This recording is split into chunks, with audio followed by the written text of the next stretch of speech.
క్రిస్మస్కి నీకు సంబంధం ఉందా?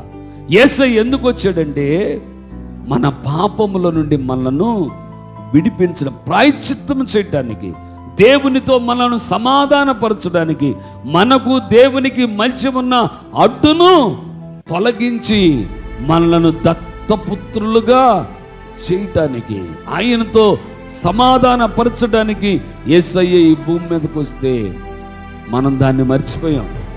యేసయ్య ఎందుకు వచ్చాడో మర్చిపోయాం. యేసయ్య రావడానికి గల కారణమేంటో మర్చిపోయాం. మన ఇష్టాలు, మన ఇచ్చలు, మన కోరికలు క్రిస్మస్లో తీర్చుకుంటున్నాం. ఏం చేస్తున్నారు? మన ఇష్టాలు, మన కోరికలు, మన యొక్క ఆలోచనలు ఇవే క్రిస్మస్లో తీర్చుకుంటున్నాం. మనం చేయవలసిన పని అంటే ఆయనకి ఇష్టమైనట్లుగా మనం జీవించాలి. అది నిజమైన క్రిస్మస్.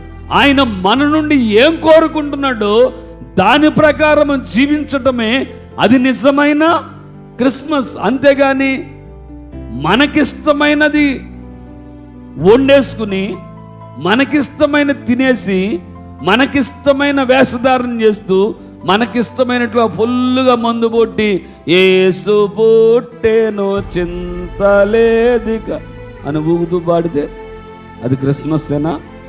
అది నిజమైన క్రిస్మస్సేనా? చింతలేదక యేసు పుట్టేనని పాడటం వల్ల నిజంగా ఏమండి అది నిజమైన క్రిస్మస్సేనా? ఈనాడు ఎంతో భయంకరంగా మారిపోయిందండి.